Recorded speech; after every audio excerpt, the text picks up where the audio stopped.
Je suis tombé l'autre jour sur un composant web que je veux à tout prix avoir sur mon propre site. Vais-je réussir à recoder ma propre version de ce composant? Vais-je réussir à le faire en 1h30 seulement? C'est ce que nous allons voir avec le challenge du jour. L'autre fois, je faisais la review de nombreux SaaS à succès faits par des francophones. Ça m'a permis de parcourir de nombreuses landing pages et de piquer des idées, ça et là, pour améliorer ma landing page dont j'ai jamais été pleinement satisfait. Il y a ce composant en particulier qui a vraiment attiré mon attention sur la landing page de Timemizer, codée par un compère français aussi moustachu que moi. Je ne pouvais qu'en apprécier le travail. J'ai pas de design pour ce composant, je vais donc me contenter de d'abord le créer fonctionnellement, puis de lui façonner sa tête un peu au feeling, en tentant de le faire ressembler le plus au composant de l'UIKit que j'utilise déjà, celui de Nuxt. Ça devrait pas être trop compliqué, mais comme chaque fois que vous n'avez pas de design, vous pouvez perdre plusieurs minutes à essayer plusieurs espacements, plusieurs couleurs, etc. etc. Oh et commence pas à te chercher des excuses, mécréant. Oui, c'est vrai. Reste qu'il y a quand même beaucoup de choses à faire, le fonctionnel avec la liste à gauche, la vidéo à droite, la progress bar liée à la progression dans la vidéo, le autoplay, le fait que ça passe à une autre step quand on a fini la vidéo dans la step 1, le design à créer, les animations à reproduire et le tout en Tailwind parce que j'utilise pas de CSS sur ce site, le responsive avec un layout complètement différent et le tout en 1h30. Bon et je te cherche pas des excuses hein. Mais 1h30 c'est pas peu pour faire tout ça? Et oui, c'est peu. En vérité, j'avais pas pensé au responsive quand j'ai estimé ce timing. Donc si j'arrive déjà à avoir le tout sans le responsive, ça sera déjà bien pour ce challenge. Mais moi ce que je comprends pas, c'est pourquoi t'es si pressé pour faire ça? C'est quoi le bazar? En fait, le nerf de la guerre dans les SaaS ou dans n'importe quel type de commerce, c'est la présence en ligne. C'est le marketing, et ça passe par une landing page de qualité, capable de convertir vos prospects en clients en un coup d'œil. Et c'est ici que notre sponsor du jour, Hostinger, peut vous aider. Avec leur offre d'hébergement business, vous pouvez héberger jusqu'à 100 sites différents pour seulement 3,99€ par mois. Que ce soit des sites WordPress, un site statique que vous avez codé vous-même, ou encore que vous ayez utilisé leur IA pour autogénérer le site vitrine de votre commerce un peu bizarre d'aubergine en forme de visage là, vous pourrez essayer très rapidement de vous lancer dans n'importe quel type d'entreprise grâce à eux. Et je vous mens même pas en vous parlant de leur IA qui vous fait entièrement votre site en suivant vos recommandations. Mais comme je vous sens un petit peu sceptique, je vais vous en faire une démo tout de suite. Alors on achète l'abonnement business, ensuite on clique ici sur configuration, WordPress avec IA, vas-y, c'est une boutique en ligne, choisissez votre thème de boutique en ligne. Celui-là il m'a l'air bien. Voulez-vous des extensions présélectionnées pour votre boutique en ligne? Décrivez-le en quelques phrases, notre IA utilisera pour générer un contenu original spécialement conçu pour vous. Bon alors moi, comme annoncé, je cherche à créer une boutique qui vend des aubergines dans lesquelles on a sculpté une tête humaine. Voilà mon shop, vas-y on va générer ça. Où se trouve la boutique? En France, ouais, vas-y. Et donc voilà, vous arrivez directement sur le WordPress qui vous a été créé avec tous les plugins qu'il faut pour un e-commerce et tout. Vous n'avez plus qu'à finalement le remplir. Lui, il a choisi le thème là que vous avez choisi plus tôt. Il a créé un article pour vous montrer à quoi ça ressemblait. Et il m'a même écrit tout un article sur l'origine de Eggfest Plant. Ça vous crée des articles sur votre shop qui sont très bien référencés avec un très bon SEO. Donc qui peut faire monter du coup votre site vitrine assez haut dans les résultats Google. Et en plus après, vous avez un plugin Hostinger qui vous permet de continuer de customiser votre site. Bref, vous êtes guidé de A à Z, c'est vraiment bien foutu, bravo Hostinger pour ce travail, je trouve ça assez stylé. On vit vraiment dans une époque particulière où les commerces les plus douteux peuvent se retrouver avec des interfaces impeccables. Bref, si vous avez envie d'avoir une présence en ligne de qualité pour n'importe laquelle de vos idées, prenez-vous un abonnement business Hostinger à 3,99€ par mois et profitez d'encore 10% de réduction avec le code promo BenjaminCode. Les liens sont en description, merci à Hostinger d'avoir sponsorisé ce challenge, que l'on commence maintenant. Allez, c'est parti. Comme c'est pour mon SaaS, on va le coder directement dans le projet de mon SaaS qui est un monorepo avec le back-end et le front-end ensemble. Le front-end est en Nuxt 3 et utilise l'UIKit Nuxt UI que je kiffe à fond. Le seul truc que j'ai préparé en amont, c'est une petite page laboratoire pour pouvoir développer ça tranquillement, ainsi que les vidéos d'habillage pour nos tests. Le temps bien entendu que je fasse de vraies vidéos de ma propre interface. Je ferai une pause toutes les 20 minutes pour faire un point sur l'avancement et je m'interdis d'utiliser ChatGPT. On fait ça à l'ancienne et je sais même pas si ChatGPT saurait réaliser ce composant en one shot si on le lui expliquait bien, mais j'ai trop peur de perdre foi en mon métier si je me rends compte que oui. Vous pourrez faire le test de votre côté et vous me tiendrez au courant dans les commentaires. Aussi, avant que je commence vraiment à rentrer dans le vif de l'épreuve, avec votre niveau actuel, vous auriez estimé le temps nécessaire à développer ce composant à combien de temps? Moi, 1h30 comme vous le savez, donc j'ai pas de temps à perdre. Donc dans ces 20 premières minutes, il y a tout à construire. Je crée donc un composant view à qui je peux passer une liste de steps. Une step, c'est ni plus ni moins qu'un titre, une description et le lien d'une vidéo.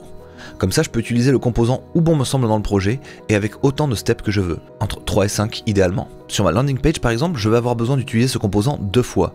Une fois pour la persona des youtubeurs et une fois pour la persona des marques, pour que l'une et l'autre puissent très rapidement voir comment tirer le maximum de mes sponsors. Le composant étant créé, je fais très vite mes petites boucles for pour créer autant de blocs que j'ai de steps dans ma liste. Ça me permet de voir rapidement ma structure de page et ce support visuel m'aide énormément à poser la structure de ma réflexion. La première fonctionnalité que je veux mettre en place, c'est de changer la vidéo en cours en fonction de la step sélectionnée. Je crée donc une variable qui contient le numéro de la step courante et je masque toutes les autres vidéos qui n'ont pas ce numéro. Au clic sur une step, je mets le numéro de cette step dans cette variable et le tour est joué. Le seul truc c'est qu'il faut que je relance la vidéo à 0 au tout début quand on change de step. Si je trouve assez facilement la fonctionnalité pour jouer ou mettre en pause la vidéo, je ne trouve pas la fonction replay. Une petite recherche Google à l'ancienne m'indique que pour faire replay, il faut mettre la variable current time à 0 et faire play à nouveau. Merci Stack Overflow, je ne t'utilise plus beaucoup dernièrement, mais tu gardes une place très chère dans mon cœur. Me reste qu'à ajouter la progress bar, et ça je sais qu'il y a un composant tout fait tout propre sur l'UI de Nuxt UI. Je vais le chercher, je le jette là-dedans et je rencontre ma première galère. Une galère qui va me hanter tout le long de ce challenge. Je n'arrive pas à synchroniser la progress bar avec la progression de la vidéo. Je pensais vraiment pas rencontrer de difficultés sur un truc pareil, mais enfin bon. Les 20 premières minutes touchent à leur fin, il est temps du premier bilan. Premier point que je dois vous faire, on avance à bon rythme. Les 20 premières minutes sont terminées. Hop, voilà, je vous remets. Les 20 premières minutes sont terminées. On avance quand même pas mal. On a fonctionnellement les trucs qui sont en place. Je suis juste un petit peu inquiet par la progress bar qui ne se met pas à jour tout seul. Je n'ai aucune idée de ce qui se passe pour l'instant, mais je pense que je vais faire une petite recherche Google tout à l'heure. Et je suis un peu inquiet sur tout ce qui est transition, des effets un peu stylés. Mais ça, je le ferai peut-être un poil plus tard. Pour l'instant, je vais continuer. Je vais cleaner un peu le design. Voilà, faire un truc propre, qui soit plaisant à regarder déjà pour commencer, avec probablement un effet actif et inactif. Donc je vais colorer un petit peu la step, je vais mettre en ordre les choses ça et là. Je vais probablement colorer aussi le bloc là, la card. Ça avance pas trop mal je dirais, mais encore une fois il y a beaucoup de choses à faire et c'est dans les derniers détails que ça prend le plus de temps, donc si on veut finir en 1h30, faut pas perdre trop de temps, je dirais. Voilà mon analyse, mon auto-analyse du moment. Comme annoncé, je vais laisser de côté le problème de la progress bar pour l'instant pour me concentrer un peu sur le design. Tenter de donner une apparence agréable à l'ensemble et rajouter des états de sélection. Je commence par changer la couleur du numéro de la step quand on la sélectionne. L'air de rien, faire mes petits tests de couleur et trouver comment customiser le composant, ça me prend déjà 5 minutes. Quand t'es dans des considérations cosmétiques, ça prend toujours tellement de temps, les choses c'est fou. Je vais attaquer le deuxième élément qui va me prendre la tête beaucoup plus que de raison. La sorte d'animation de taille des différentes steps quand on clique dessus. En gros, la description et la progress bar disparaissent et le bloc réduit ainsi sa taille, laissant le nouveau bloc sélectionné s'expandre à souhait. Je sais que c'est faisable, j'ai déjà fait à l'horizontale dans un des tout premiers challenges de la chaîne, donc là c'est juste à la verticale, mais ça fait juste 2000 ans que j'ai pas fait ce genre d'effet, donc j'ai plus trop les réflexes affûtés. Malgré cela, je tente une première solution qui me semble évidente. Alors là vous me voyez ouvrir la console, et quand vous me voyez faire ça sur le côté là, et inspecter mon propre code, c'est vraiment que je passe en mode laboratoire à tenter tout ce qui me passe par la tête. Maintenant, rien de ce que je tente ne me donne de résultat. Je finis donc par faire une recherche Google à l'ancienne, pré-ChatGPT era, et je débarque sur un Stack Overflow qui illustre parfaitement ce que je cherche à faire. Chouette, me diriez-vous. Bah non. J'arrive à un semblant de résultat, mais dès lors que je veux l'associer à une apparition un peu stylée des éléments, à savoir la description et la progress bar qui arrive en fade-in comme ça, bah y a plus rien qui marche comme je le voudrais. Je laisse donc ça un peu de côté et je passe à du cosmétique et de l'animation. On me voit donc régler vite fait les états selected et non selected des blocs de steps, avec une opacité réduite pour les blocs non actifs. Je fais dans la foulée l'animation de reveal de la description et de la progress bar, tout est bon. Il y a un feeling que j'aime assez bien, c'est cool. Il manque malgré tout l'animation principale, à savoir la boîte qui se réduit pour laisser de la place à la seule boîte active. Mais ça, on a bien vu que j'arrive pas à le faire pour l'instant. Dans un challenge comme ça, j'aime pas trop accumuler de merde sous le tapis, donc maintenant que j'ai ce nouveau problème d'animation de mes blocs, je peux pas laisser derrière moi le problème de la progress bar synchronisée à la progression de la vidéo.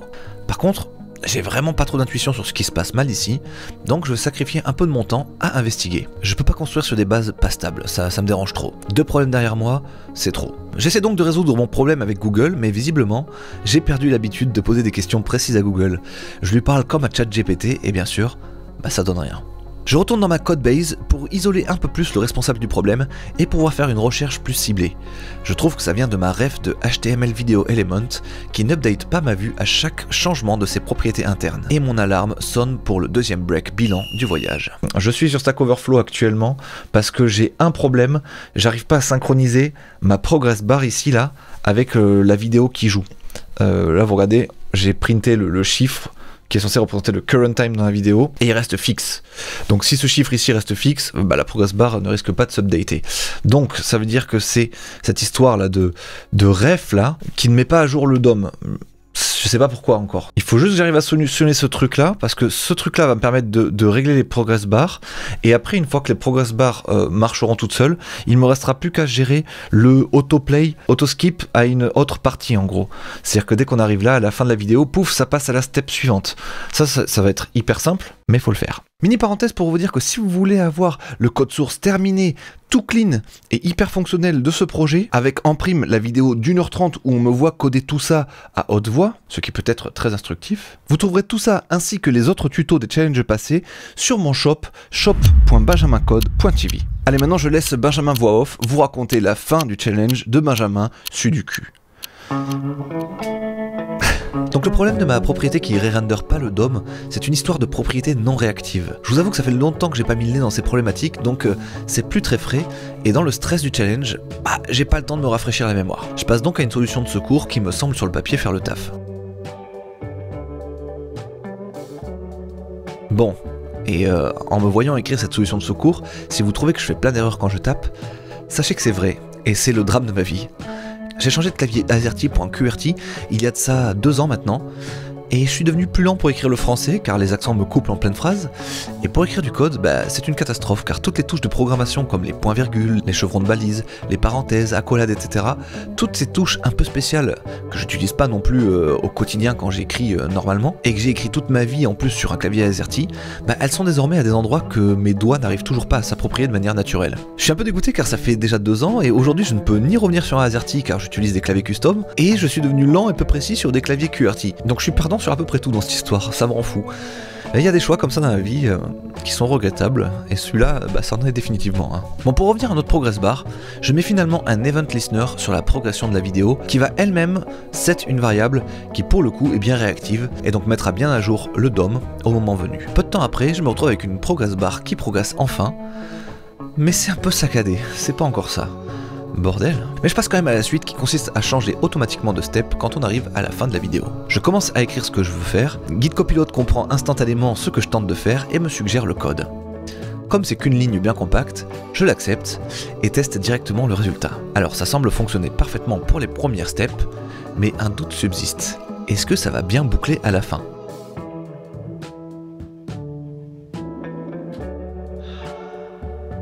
Eh ben non, ça n'a pas bouclé. Plutôt que de prendre pour argent comptant sa ligne bizarre et compliquée qu'il m'a suggérée, j'aurais dû rester fidèle à l'idée que j'avais, car mon idée à moi est encore plus courte, et elle marche.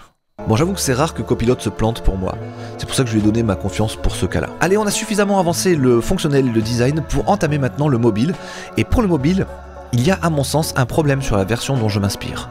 On va essayer de ne pas le reproduire. Il y a un truc que j'aimais pas sur le design de Timeizer, ici, c'est qu'en fait, ça se met tout en bas.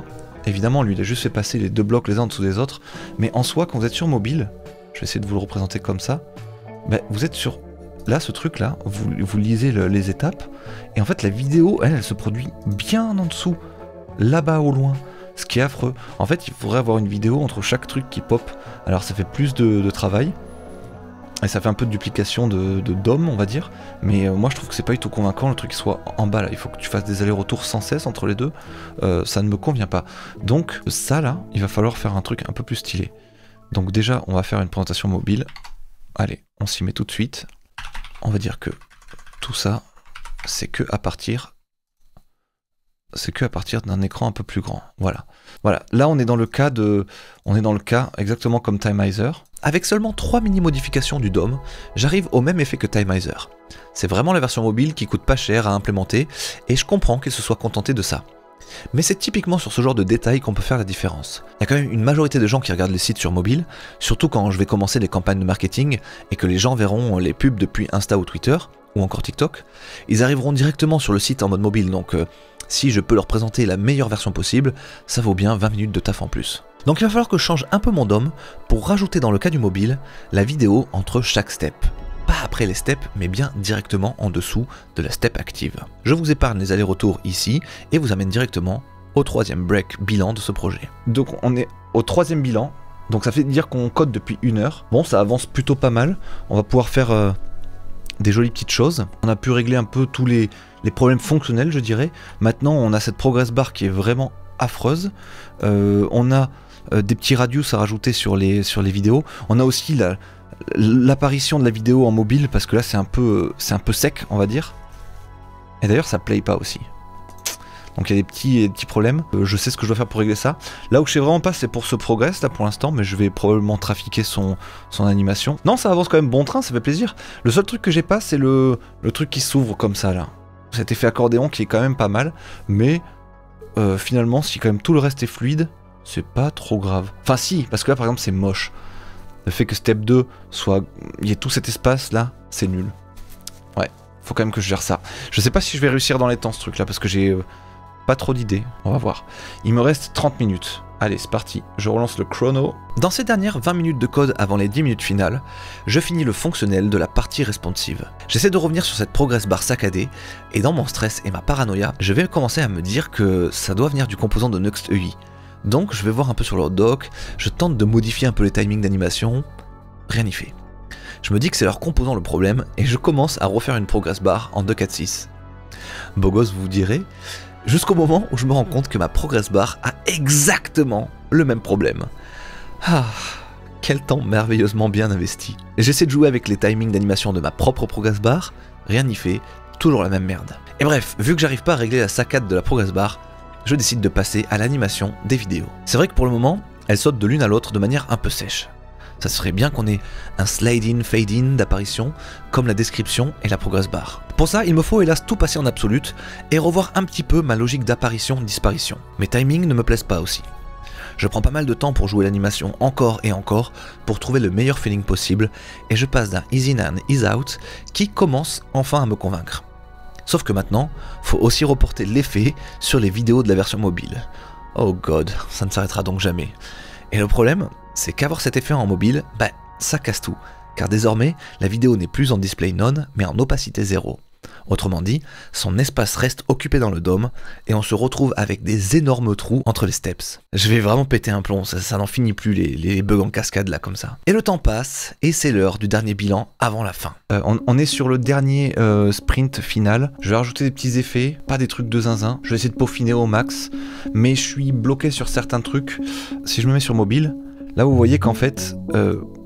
quand je passe d'une carte à l'autre, la vidéo, elle disparaît parce que son opacité se réduit, mais elle est toujours dans le DOM, elle se retire pas, ce qui fait que bah, t'as son espace qui est toujours pris là ici, et c'est pas ouf. Ouais, je pourrais gruger, je viens d'avoir une idée là, je pourrais gruger en bougeant sa hauteur, sa height comme ça, mais il faut que je la mette à l'intérieur d'un élément.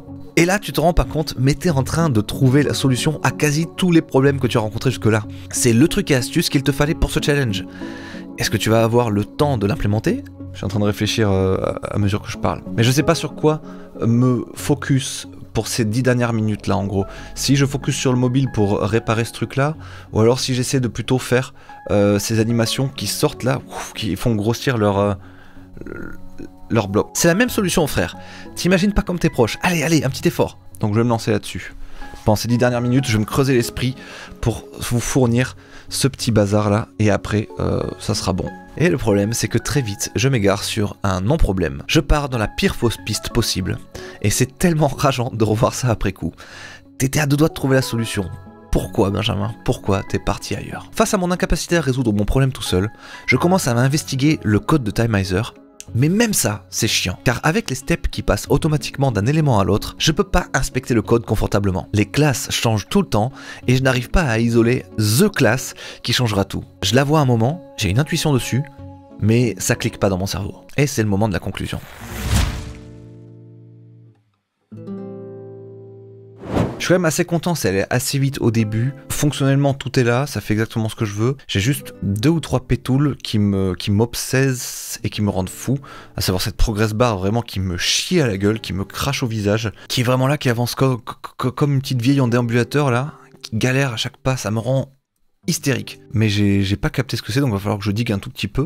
C'est le genre de truc que je vais fixer en 4 secondes offline, mais qui en concours comme ça je vois pas le truc tout de suite quoi, parce que je suis stressé par le temps qui passe. On a ce resize de la box là, ça c'est le gros échec de la mission.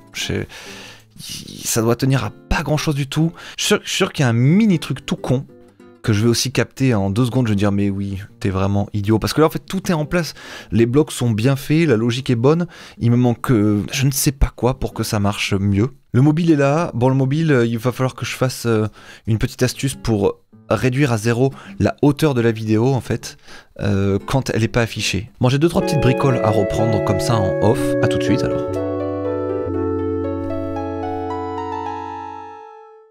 Je suis parti me coucher un peu dégoûté, et le lendemain matin, comme prévu, j'ai solutionné mes 3 problèmes restants en 10 minutes. Les 2 problèmes de resize de blocs là, avec la vidéo et les steps, avaient en fait la même solution. Il s'agissait juste de réduire la hauteur maximum des blocs quand on ne veut plus les voir à 0. Donc les 2 classes max h0 puis max h40 par exemple solutionnent tout. Regardez-moi ça. Dans un cas, comme dans l'autre, pour le bloc et pour la vidéo. C'est juste 2 classes CSS à rajouter.